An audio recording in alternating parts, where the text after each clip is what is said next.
గోవింద గోవింద గోవింద గోవింద.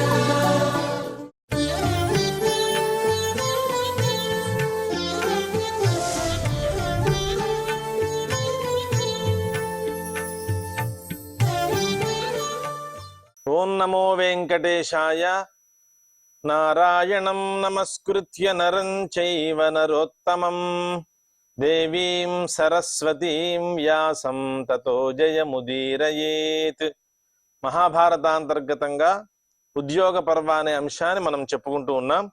అందులో భాగంగా 12వ అధ్యాయం నిన్నటి రోజున మనం చెప్పుకున్నటువంటి శ్లోకము శల్య ఉవాచ తతస్తేన తథోక్తే తు ప్రీతా దేవాస్తథా బ్రువన్ బ్రహ్మన్ సాధ్విదముక్తం తే హితం సర్వదివౌకసాం అని శల్యుడు చెప్తున్నాడు. నువ్వు చెప్పినటువంటి మాట చాలా మంచిది, ఇది దేవతలందరికీ కూడా చాలా హితాన్ని కలగజేసేటటువంటిది అని చెప్పాడు. అనంతర శ్లోకం ఏవమేతద్విజశ్రేష్ఠ దేవీ చేయం ప్రసాద్యతాం తతః సమస్త ఇంద్రాణీం దేవాశ్చాగ్నిపురోగమాః ఊచుర్వచనమవ్యగ్రాః లోకానాం హితకామ్యయా ఏవమేతద్విజశ్రేష్ఠ దేవీ చేయం ప్రసాద్యతాం తతః సమస్త ఇంద్రాణీం దేవాశ్చాగ్నిపురోగమాః ఊచుర్వచనమవ్యగ్రాః లోకానాం హితకామ్యయా. హే ద్విజశ్రేష్ఠ అని సంబోధన చేస్తున్నారు బృహస్పతితోటి. ఏవమేతత్ ఈ ప్రకారముగానే దేవి శచీదేవి ఈ విధంగా చెయ్యని, ఈ విధంగా అతన్ని కోరని అని అనుకుని తతః సమస్తాః ఇంద్రాణీం దేవ అగ్నిపురోగమాః అంటే అగ్ని ముందుగా పెట్టుకుని ఈ దేవతలందరూ కూడా ఇంద్రాణి దగ్గర ఈ మాట మాట్లాడుతున్నారట. తతః సమస్తాః ఇంద్రాణీం దేవాశ్చాగ్నిపురోగమాః ఊచుర్వచనం అవ్యగ్రాః. ఈ మాట మాట్లాడారు. ఎలా మాట్లాడారు అంటే అవ్యగ్రాహ అంటే వ్యాకుల చిత్తం మాట, ఏ రకమైనటువంటి వ్యాకులత లేకుండా అవ్యగ్రాహ వ్యాకుల చిత్తరహితాః అంటే స్పష్టముగా వాళ్ళు ఈ చెప్పవలసిన మాటని ఆమె దగ్గర చెప్పారట. లోకానాం హితకామ్యయా. ఇంద్రాణి దగ్గర ఈ మాట వాళ్ళు చెప్పవలసిన అవసరం ఏముంది అంటే లోకానికి హితాన్ని కోరుతున్నారు వాళ్ళంతా. లోకానాం హితకామ్యయా ఏవమేతద్విజశ్రేష్ఠ దేవీ చేయం ప్రసాద్యతాం తతః సమస్త ఇంద్రాణీం దేవాశ్చాగ్నిపురోగమాః ఊచుర్వచనమవ్యగ్రాః లోకానాం హితకామ్యయా. దేవా ఊచు అనంతరం దేవతలు ఈ విధంగా చెప్తున్నారు. త్వయా జగదిదం సర్వం ధృతం స్థావరజంగమం ఏకపత్న్యసి సత్యా చ గచ్చస్వ నహుషం ప్రతి క్షిప్రం త్వామభికామశ్చ వినయిష్యతి పాపకృత్ నహుషో దేవి శక్రశ్చ సురైశ్వర్యమవాప్స్యతి. త్వయా జగదిదం సర్వం ధృతం స్థావరజంగమం ఏకపత్న్యసి సత్యా చ గచ్చస్వ నహుషం ప్రతి అన్నాడు. త్వయా జగదిదం సర్వం ధృతం స్థావర జంగమం. ఆమె దేవతలందరూ కూడా ఈ విధంగా చెప్తున్నారట ఇంద్రాణితోటి. వచనం ఇంద్రాణీం అని చెప్పారు కదా, ఊచు ఇంద్రాణీం వచనం అని చెప్పారుగా ఇందాక. ఏమిటి ఇంద్రాణితో చెప్పినటువంటి మాటలు ఏమిటి అంటే అవే ఆ మాటలు ఇక్కడ స్పష్టం చేస్తూ ఉన్నారు. నీ చేతనే ఈ స్థావర జంగమం అంతా కూడా ఆధారపడి ఉన్నదమ్మా అని చెబుతున్నారు. త్వయా జగదిదం సర్వం ధృతం స్థావర జంగమం. ఎందుకని ఏకపత్న్యసి శుక్రుడు ఒక్కడే నీకు పతి అంచేత ఏకపతివ్రత. ఏకపత్న్యసి సత్యాచ నువ్వు సత్యస్వరూపిణివై ఉన్నావు అంటే సత్యస్వభావమే నీది. గచ్చస్వ నహుషం ప్రతి అంటే ఇటువంటి గుణ విశిష్టురాలై ఉన్నావు కాబట్టి స్థావర జంగమములన్నీ కూడా ఈ జగత్తంతా కూడా నీ చేత ధరింపబడి ఉన్నది కాబట్టి నువ్వు నహుషుడి దగ్గరికి వెళ్ళమ్మా. నువ్వు అలా వెళ్ళడం వల్ల కలిగేటువంటి ఫలమేమిటి, వాడికి ఫలమేమిటి? క్షిప్రం త్వామభికామశ్చ వినశిష్యతి పాపకృత్ నహుషః. ఈ విధంగా నిన్ను ఎవడైతే కోరుతున్నాడో, ఏ నహుషుడైతే నువ్వు కావాలని కోరుతున్నాడో, క్షిప్రం వినశిష్యతి పాపకృత్ నహుషః వాడు తొందరగానే వాడు నాశాన్ని పొందుతాడు. ఎంచేదంటే వాడు పాపకృత్, వాడు మహాపాపాన్ని చేస్తున్నాడు నహుషుడు. నిన్ను కోరుకున్నాడు కదా, స్థావర జంగమాదులే నీ చేత ధరింపబడుతూ ఉన్నప్పుడు అటువంటి సత్యస్వరూపిణివై ఉన్న నిన్ను వాడు ఎప్పుడైతే కోరుకుంటున్నాడో వాడు వెంటనే క్షిప్రం వినశిష్యతి పాపకృత్, పాపాన్ని వాడు చేస్తున్నాడు కాబట్టి వాడు అతివేగంగా తొందరగా వాడు నశిస్తాడు. దేవి శక్రశ్చ సురైశ్వర్యమవాప్నోతి సురైశ్వర్యమవాప్స్యతి. కేవలం వాడు నాశాన్ని మాత్రమే పొందడం కాదు, శక్రుడు నీ భర్త దేవలోకాన్ని కూడా పొందుతాడు. త్వయా జగదిదం సర్వం ధృతం స్థావర జంగమం ఏకపత్న్యసి సత్యా చ గచ్చస్వ నహుషం ప్రతి క్షిప్రం త్వామభికామశ్చ వినశిష్యతి పాపకృత్ నహుషో దేవి శక్రశ్చ సురైశ్వర్యమవాప్స్యతి. శక్రుడు కూడా ఇంద్రలోకాన్ని పొందుతాడు. అంటే రెండు ప్రయోజనాలు. నిన్ను వాడు కోరుకుంటున్నాడు కాబట్టి నీ స్థావర జంగమాదులకి కారణభూతురాలైనటువంటి నిన్ను కోరుతున్నాడు. నిన్ను కోరడం ద్వారా వాడు క్షిప్రం వినాశాన్ని పొందుతాడు. అలాగే నీ భర్త అయినటువంటి శక్రుడు దేవలోకాన్ని పొందుతాడు అని చెప్తున్నాడు. దేవాహ ఊచు అని దేవతలు చెప్తున్నారు. ఏవం వినిశ్చయం కృత్వా ఇంద్రాణి కార్యసిద్ధయే అభ్యగచ్చత సవ్రీడా నహుషం ఘోరదర్శనం. ఏవం వినిశ్చయం కృత్వా ఇంద్రాణి కార్యసిద్ధయే అభ్యగచ్చత సవ్రీడా నహుషం ఘోరదర్శనం. దేవతలంతా అభ్యర్థించారు, నువ్వు నహుషుడి దగ్గరికి నువ్వు వెళ్ళమ్మా, నువ్వు వెళ్ళడం ద్వారా వాడి నాశమే అవుతుంది అని చెప్పిన తర్వాత వాళ్ళ మాటను తీసుకుని ఆమె ఒక నిశ్చయమైన బుద్ధి ఉన్నది ఈ విషయంలో. దేవతలంతా చెప్పిన తర్వాత ఒక నిశ్చయాత్మకమైనటువంటి బుద్ధి కలిగింది ఆమెకి. ఆ బుద్ధితో ఏం చేసింది ఆవిడ? నహుషుడి దగ్గరికి వెళ్ళింది. ఏవం వినిశ్చయం కృత్వా ఇంద్రాణి కార్యసిద్ధయే. ఏమిటా కార్యం?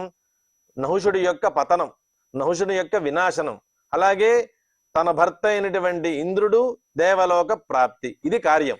ఈ కార్యసిద్ధి కొరకు అభ్యగచ్చత సవ్రీడా నహుషం ఘోర దర్శనం. ఘోరమైన దృష్టి అతంది నహుషుడిది. అటువంటి ఘోర దృష్టి కలిగినటువంటి నహుషుడి దగ్గరికి వెళ్ళింది ఆమె. సవ్రీడా ఎలా వెళ్ళింది? లజ్జతోటి, చాలా సిగ్గుపడుతూ, ఎంతో సిగ్గుతో తల వంచుకుని వెళ్ళింది అక్కడికి. ఏవం వినిశ్చయం కృత్వా ఇంద్రాణి కార్యసిద్ధయే అభ్యగచ్చత సవ్రీడా నహుషం ఘోర దర్శనం. దృష్ట్వా తాం నహుషశ్చాపి వయోరూప సమన్వితాం సమహృష్యత దుష్టాత్మా కామోపహత చేతసః. దృష్టా తాం నహుషశ్చాపి వయోరూప సమన్వితాం సమహృష్యత దుష్టాత్మా కామోపహత చేతసః. దృష్ట్వా తాం నహుషశ్చాపి వయోరూప సమన్వితాం సమహృష్యత దుష్టాత్మా కామోపహత చేతసః. ఎప్పుడైతే ఇంద్రాణి ఆమె నహుషుడి దగ్గరికి వెళ్ళిందో ఆమెను చూసేట. వయోరూప సమన్వితాం, గొప్ప వయస్సు, అందమైనటువంటి రూపము, ఈ రెండు ఆమె యొక్క అలంకారాలు కాబట్టి, ఆమె దేవతా స్త్రీ కాబట్టి, ఇంద్రుని యొక్క పట్టపురాణి కాబట్టి ఆమె ఇంద్రాణి వా విధవా భూయాసం అని శృతి. అవి ఎప్పటికీ కూడా అంటే ప్రళయ పర్యంతం ఆమెకి వైధవ్యం అనేది ఉండదట. ఇంద్రుడు శతక్రతువు అంటే 100 క్రతువులు చేసిన వాడు, ఆయన అనేక క్రతువులు చేసినటువంటి వాడు కాబట్టి అతనికి పత్నిగా ఉన్నటువంటి ఇంద్రాణి అవిధవా అంటే వైధవ్య రహిత భూయాసం. ఆమెకి వైధవ్యాన్ని పొందేటటువంటి అవకాశమే లేదు ప్రళయ పర్యంతం. కాబట్టి ఆమె అవిధవా అనేటువంటి విశేషం ఉంది కాబట్టి ఆమెకి ఎప్పుడు వయస్సు తరగడం కానీ రూపాన్ని కోల్పోవడం కానీ ఉండదు. వయోరూప సమన్వితాం నహుషశ్చాపితాం దృష్ట్వా. నహుషుడు అటువంటి గుణములతో కూడినటువంటి ఆ శచీదేవిని చూసిన తర్వాత సమహృష్యత దుష్టాత్మ, వాడు ఎంతో ఆనందాన్ని పొందేట. ఎందుకని? దుష్టాత్మ, వాడి దుష్ట స్వరూపుడై ఉన్నాడు కదా. కామోపహత చేతసః, కోరిక చేత ఉపహతమైన మనస్సు. అంటే ఆ కోరిక ప్రవేశించిన తర్వాత ఆ మనస్సు చెప్పేటటువంటి హితాన్ని వాడు వినేటువంటి అవకాశం ఉండదు. ఆ మనస్సు అంతా కూడా ఉపహతమైపోయింది, నాశమైపోయింది. అంటే కామం అనే కోరిక అనేటువంటి ప్రబలమైనటువంటి కోరిక అనేది మనస్సుని ఆవహించడం ద్వారా వాడి మనస్సులో ఏ రకమైనటువంటి నీతి కానీ నియమం కానీ ఏ రకమైన స్వభావం కలగటం లేదు. కేవలం ఆమెను పొందడం అనేటువంటి స్వభావం తప్పితే ఏ రకమైనటువంటి హృదయంలో మనం చేసేటటువంటిది తప్పు అనే భావన లేకుండా ఉన్నది.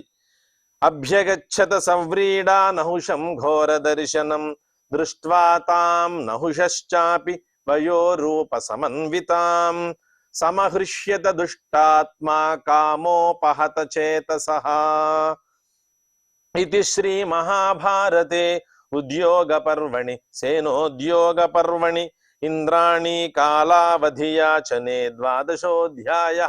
మరి కాలాన్ని యాచించింది కదా, నాకు కొంతకాలం కావాలి అని యాచించింది కాబట్టి దీనికి కాలావధి యాచనే 12వ. అనంతర అధ్యాయం 13వ అధ్యాయం. ఇక్కడ దీనికి ఇంట్రడక్షన్ ఏమున్నది అంటే ఇంద్రాణి ఆ గడువు కోరింది కదా, ఆ ఇంద్రాణి గడువు కోరింది కాబట్టి దాని విషయం అంతా కూడా ఈ అధ్యాయంలో చెబుతూ ఉన్నారు. శల్య ఉవాచ అథ తామబ్రవీద్ దృష్ట్వా నహుషో దేవరాట్ తథా త్రయాణామపి లోకానాం అహమింద్రః శుచిస్మితే భజస్వ మాం వరారోహే పతిత్వే వరవర్ణిని. అథ తామబ్రవీద్ దృష్ట్వా నహుషో దేవరాట్ తథా త్రయాణామపి లోకానాం అహమింద్రః శుచిస్మితే భజస్వ మాం వరారోహే పతిత్వే వరవర్ణిని. ఎప్పుడైతే అతని దగ్గరికి చేరిందో ఇంద్రాణి, ఆమెను చూసిన తర్వాత వాడి మనస్సంతా కూడా కామంతో నిండిపోయింది అనుకున్నాం కదా, ఆ కోరిక చేత ఉపహతమైన చేతస్సు కలిగిన వాడై అతను ఏం చెప్తున్నాడు అంటే తామబ్రవీ దృష్ట్వా, ఆమెను చూసిన వెంటనే త్రయాణామపి లోకానాం అహమింద్రః శుచిస్మితే. హే శుచిస్మితే అంటే శుద్ధమైనటువంటి నవ్వుట ఆవిది. ఆ నవ్వులో ఎటువంటి కల్మషము ఉండదన్నమాట, అంత అందమైన నవ్వు ఆవిడిది. శుచిస్మితే, నేను ఎవరనుకుంటున్నావు? త్రయాణామపి లోకానాం అహమింద్రః, 3 లోకాలకి నేనే ఇంద్రుణ్ణి, నువ్వు నా దగ్గరికి వచ్చావు అని చెప్తున్నాడు ఆయన. అంటే విపరీతమైనటువంటి మితిమీరిన అహంకారంతో ఉన్నాడు ఆయన.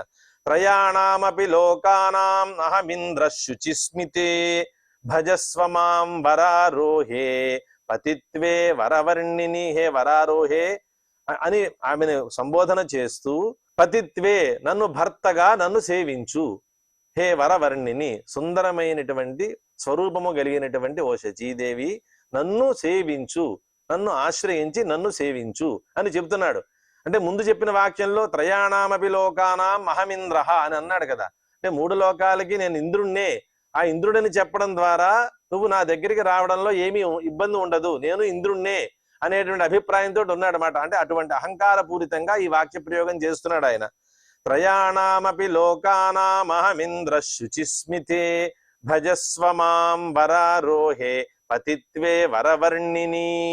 ఏవముక్తా తు సా దేవీ నహుషేణ పతివ్రత ప్రావేపత భయోద్విగ్నా శిరసా తు కృతాంజలిః. ఏవముక్తా తు సా దేవీ నహుషేణ పతివ్రత ప్రావేపత భయోద్విగ్నా ప్రవాతే కదళీయథా ప్రణమ్య సాహి బ్రహ్మాణం శిరసా తు కృతాంజలిః.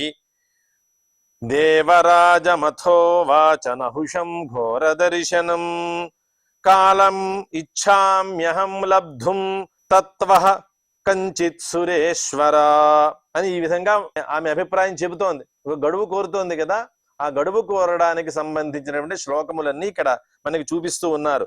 ఏవ ముక్తా తు సా దేవి నహుషేణ పతివ్రత ప్రావేపత భయోద్విగ్న ప్రవాతే కదళీయథా.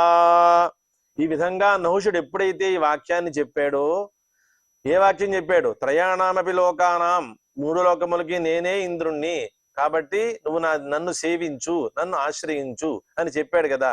ఆ మాట వినేసరికి ఆమెకి ఎట్లా ఉంది అంటే భయోద్విగ్న, భయం చేత ప్రకంపనాన్ని పొందిట ఆవిడ. అంటే చాలా కలత చెందింది. భయోద్విగ్న, విపరీతమైన భయం కలిగింది ఆ మాటలు వినగానే. ఏవ ముక్తా తు సా దేవి నహుషేణ పతివ్రత, పతివ్రత కాబట్టి వాడు చెప్పిన ఆ మాట వినగానే భయోద్విగ్న, చాలా భయంతో ఆమె కలత చెందుతూ ప్రావేపత కంపించిపోయింది. ఇలాగా ఏవ ముక్తాతు సా దేవీ నహుషేణ పతివ్రత ప్రావేపత భయోద్విగ్న ప్రవాతే కదళీయథ. ఒక ఉదాహరణ చూపిస్తూ ఉన్నారు.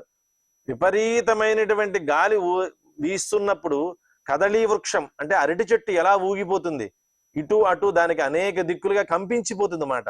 అంటే ఏ మూలకి తిరుగుతున్నామో తెలియనంతటి తిరుగుడు తిరుగుతుంది అది.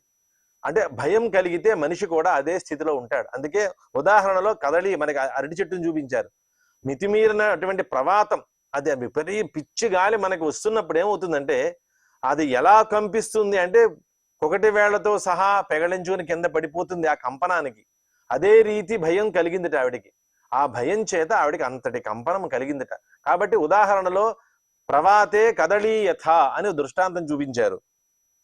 ఏవ ముక్తాతు సా దేవీ నహుషేణ పతివ్రత ప్రావేపత భయోద్విగ్న ప్రవాతే కదళీయథ ప్రణమ్య సాహి బ్రహ్మాణం శిరసాతు కృతాంజలి దేవరాజమథో వాచ నహుషం ఘోరదర్శనం.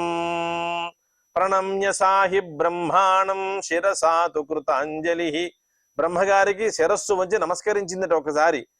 ప్రణమ్య సాహి బ్రహ్మాణం శిరసాతు కృతాంజలి దేవరాజమథో వాచ. ఇక్కడ బ్రహ్మాండం అంటే ఇక్కడ నహుషుడే. అతనికి నమస్కరించి దేవరాజమథో వాచ నహుషం ఘోర దర్శనం. ఆ ఘోర దర్శనం అనే మాట సహజంగా అన్ని పదాల్లోనూ వస్తూనే ఉంది. అంటే అతని దృష్టి చాలా తీవ్రమైనది కాబట్టి ఆ ఘోర దర్శనమైనటువంటి నహుషుడు దేవరాజు కాబట్టి అతన్ని గూర్చి చెప్తున్నట్ట. ప్రణమ్య సాహి బ్రహ్మాణం శిరసాతు కృతాంజలి దేవరాజం అథో వాచ నహుషం ఘోర దర్శనం. ఈ విధంగా చెబుతూ ఉన్నది ఇంద్రాణి అతనితోటి, నహుషుడితోటి. దేవరాజమథో వాచ నహుషం ఘోర దర్శనం కాలమిచ్ఛామ్యహం లబ్ధుం త్వత్తః కంచితు సురేశ్వర. ఏం చెప్తోంది దేవరాజుతోటి? నహుషుడితో ఏమంటోంది అంటే కాలమిచ్ఛామ్యహం లబ్ధుం, నేను కొంతకాలం గడువు కోరుతున్నానండి అని ప్రార్థన చేస్తోందిట. నీ నుండి నేను కొంతకాలం గడువు కోరుతున్నాను హే సురేశ్వర, అంటే సురాధిప అని సంబోధన చేస్తూ అతను కూడా అన్నాడుగా ఆ మాట. కాబట్టి ఆ మాటను తీసుకుని సురేశ్వర నువ్వు నాకు కొంతకాలాన్ని గడువు ఇవ్వవయ్యా, నువ్వు కాలాన్ని నాకు కొంచెం గడువు ఇచ్చినట్లయితే గడువు తీరిన తర్వాత నువ్వు చెప్పినట్లుగా నేను నీ దగ్గరికి వస్తాను అని చెప్తోంది ఆవిడ. నహి విజ్ఞాయతే శక్రః కిం వా ప్రాప్తః క్వవా గతః తత్వమేతద్విజ్ఞాయ యది న జ్ఞాయతే ప్రభో. ఇంకా దాన్ని వివరిస్తూ ఉంది ఏ విధంగానో. నహి విజ్ఞాయతే శక్రః కిం వా ప్రాప్తః క్వవా గతః తత్వమేతద్విజ్ఞాయ యది న జ్ఞాయతే ప్రభో. నహి విజ్ఞాయతే శక్రః, ఎక్కడున్నాడు ఆయన నీకైనా తెలుస్తున్నాడా? ఎక్కడికి వెళ్ళాడు, దేన్ని పొందాడో, ఏ స్థితిలో ఉన్నాడో శక్రుడు నీకు తెలుసా? నహి విజ్ఞాయతే, తెలియదు కదా. మరి తత్వమేతద్విజ్ఞాయ, నువ్వు యథార్థంగా నువ్వు కనుక తెలిస్తే, నువ్వు తెలిసిన తర్వాత ఏది నజ్ఞాయతే తెలుసుకుంటాను, ఒకవేళ ఏది నజ్ఞాయతే తెలుసుకోలేకపోతే నువ్వు చెప్పినట్టుగా నేను నిన్నే సమీపిస్తాను అని చెప్తోంది ఆవిడ. నహి విజ్ఞాయతే శక్రః కిం వా ప్రాప్తః క్వవా గతః తత్వమేతద్విజ్ఞాయ యది న జ్ఞాయతే ప్రభో తతోహం త్వాముపస్థాస్యే సత్యమేతద్బ్రవీమి తే ఏవముక్తః స ఇంద్రాణ్యా నహుషః ప్రీతిమానభూత్. అదే చెప్తున్నారు ఇక్కడ. ఇది నజ్ఞాయతే, ఎప్పుడైతే నేను కనుక అతన్ని నేను తెలుసుకోలేకపోతానో, నా భర్త ఫలానా చోట ఉన్నాడు, ఫలానా స్థితిలో ఉన్నాడు అని గనక నేను తెలుసుకోలేకపోతే నేను నిన్నే వచ్చి చేరుతాను. తతోహం త్వాం ఉపస్థాస్యే, నిన్నే పొందుతాను అప్పుడు నేను. సత్యమే తద్బ్రవీమి తే, నీకు నేను ఇచ్చే ఈ మాట ఏదైతే ఉందో ఇది యథార్థమే చెప్తున్నాను. ఏవముక్తస్స ఇంద్రాణ్యా, ఎప్పుడైతే ఇంద్రాణి ఈ విధంగా చెప్పిందో ఎంతో ప్రీతి కలిగిందట అతనికి, నహుషుడికి. ఏవముక్తస్స ఇంద్రాణ్యా నహుషః ప్రీతిమానభూతి. నహుష ఉవాచ, ఇంతవరకు నహుషుడితోటి ఇంద్రాణి చేసినటువంటి ప్రసంగం అంటే ఈ విధంగా నాకు కొంతకాలం గడువు కావాలి, నా భర్త ఎక్కడున్నాడో నేను తెలుసుకోగలగాలి, అతను ఏ స్థితిలో ఉన్నాడో తెలుసుకోవాలి. అతను గనక తెలుసుకున్న తర్వాత ఒకవేళ తెలియకపోతే నేను నిన్నే చేరతాను, నేను చెప్పే మాట సత్యమే అని ఈ విధంగా ఆమె యొక్క విశేషాలన్నీ కూడా ఆమె చెప్పదలుచుకున్న విషయం అంతా కూడా నహుషుడితో చెప్పింది. అనంతరం నహుష ఉవాచ, ఇదంతా విన్నాడు ఆయన. నహుష ఉవాచ ఏవం భవతు శుశ్రోణి యథా మామిహ భాషసే జ్ఞాత్వా చాగమనం కార్యం సత్యమేతదనుస్మరేః. ఏవం భవతు శుశ్రోణి యథా మామిహ భాషసే జ్ఞాత్వా చాగమనం కార్యం సత్యమేతదనుస్మరేః. ఈ విధంగానే చెయ్యి, నువ్వు ఏ విధంగా అయితే నువ్వు నాతో చెప్పావో నువ్వు చెప్పిన ప్రకారమే చెయ్యి అని అన్నాడు ఆయన. అయితే జ్ఞాత్వా తెలుసుకున్న తర్వాత ఆగమనం కార్యం, నువ్వు ఖచ్చితంగా వచ్చి తీరాలి. జ్ఞాత్వా చ ఆగమనం కార్యం సత్యమేతదనుస్మరేః. నువ్వు సత్యం చెప్తున్నాను అన్నావు కదా, ఆ సత్యాన్ని నువ్వు స్మరించు, విస్మరించకు. నువ్వు స్మరణ చేస్తూ ఉండు. నువ్వు ఏం మాట నాకు ఇచ్చావో ఇచ్చిన మాటని నువ్వు స్మరణ చెయ్యి. కాబట్టి తెలుసుకున్న తర్వాత నువ్వు మాత్రం నా దగ్గరికి రావాలి అని ఆయన చెప్పాడు. నహుషేణ విసృష్టాచ నిశ్చక్రామ తతశుభా బృహస్పతి నికేతంచ సా జగామ యశస్విని. నహుషేణ విసృష్టాచ నిశ్చక్రామ తతశుభా బృహస్పతి నికేతంచ సా జగామ యశస్విని. నహుషుడితో ఎప్పుడైతే ఈ ప్రసంగం చేసిందో, నహుషుడి నువ్వు కనుక తెలుసుకున్న తర్వాత నా దగ్గరికి వచ్చి తీరాలి అని చెప్పాడు కాబట్టి ఆమె గడువు అడిగింది. ఇతను ఆ గడువుని ఒప్పుకుని నువ్వు వెళ్ళిరా, వెళ్ళిన తర్వాత మళ్ళీ నన్ను మాత్రం విస్మరించకుండా నువ్వు ఇచ్చిన మాట ప్రకారం మళ్ళీ నువ్వు నా దగ్గరికి రావాలి అని చెప్పిన తర్వాత అక్కడి నుంచి బయటకు వచ్చింది ఆవిడ. నహుషేణ విసృష్టాచ, వాడి దగ్గర నుంచి బయటకు వచ్చింది. నిశ్చక్రామ తతశుభ, ఎక్కడికి వెళ్ళింది? బృహస్పతి నికేతం, మళ్ళీ బృహస్పతి గారి నివాసం దగ్గరికి చేరుకుంది ఆమె. సా జగామ యశస్విని. నహుషేణ విసృష్టాచ నిశ్చక్రామ తతశుభ బృహస్పతి నికేతం చ సా జగామ యశస్విని. తస్యాః సంశ్రుత్య చ వచః దేవాశ్చాగ్ని పురోగమాః చింతయామాసురేకాగ్రాః చక్రార్థం రాజసత్తమా. తస్యాః సంశ్రుత్య చ వచః దేవాశ్చాగ్ని పురోగమాః చింతయామాసురేకాగ్రాః చక్రార్థం రాజసత్తమా.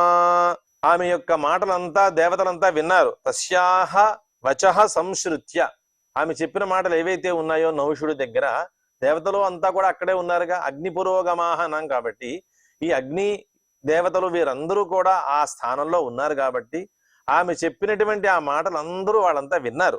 తస్యాః సంశ్రుత్య చ వచః దేవాశ్చాగ్ని పురోగమాః చింతయామాసురేకాగ్రాః.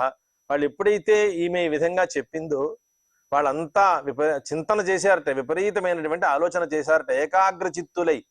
అంటే ఏ విధంగా దీన్ని మనం పరిష్కరించగలుగుతాము, ఇంద్రుడు ఈమె యొక్క భర్త ఇంద్రుడు ఎట్లా మళ్ళీ స్వరాధిపత్యాన్ని పొందుతాడు, నహుషుడు ఎట్లా పతనం అవుతాడు అని ఈ విధంగా వాళ్ళంతా ఆలోచన చేశారట. చింతయామాసురేకాగ్రాః చక్రార్థం రాజసత్తమా. దేవదేవేన సంగమ్య విష్ణునా ప్రభవిష్ణునా ఊచుశ్చైనం సముద్విగ్నాః వాక్యం వాక్య విశారదాః. దేవదేవేన సంగమ్య విష్ణునా ప్రభవిష్ణునా ఊచుశ్చైనం సముద్విగ్నాః వాక్యం వాక్య విశారదాః. ఈ దేవతలంతా బాగా చింతన చేశారు, ఆలోచన చేశారు కదా. ఈ చింతన ఆలోచన చేసిన తర్వాత వీళ్ళు చేసిన పని ఏమిటి? దేవదేవేన ప్రభవిష్ణునా విష్ణునా సంగమ్య, దేవదేవుడైనటువంటి ప్రభవిష్ణువు అంటే ప్రకృష్టమైన భవనం, అంటే ఆయన నాశ ఉత్పత్తి లయము రెండూ లేవు కదా మహావిష్ణువుకి. అటువంటి స్వభావము కలిగినటువంటి విష్ణువుతోటి కలిసి ఊచుశ్చైనం సముద్విగ్నాః, అంటే వాళ్ళు కూడా ఎంతో కలత చెందినటువంటి వారై మహావిష్ణువుతో ఈ విధంగా మాట్లాడారు వాక్యాన్ని. వాక్యం వాక్య విశారదాః. ఈ శ్లోకంతో ఇవాళ సమాప్తి చేసుకుంటూ రేపటి రోజున అనంతర శ్లోకంతో మళ్ళీ ప్రారంభం చేసుకుందాం. శ్రియః కాంతాయ కళ్యాణ నిధయే నిధయేర్థినాం శ్రీవేంకట నివాసాయ శ్రీనివాసాయ మంగళం.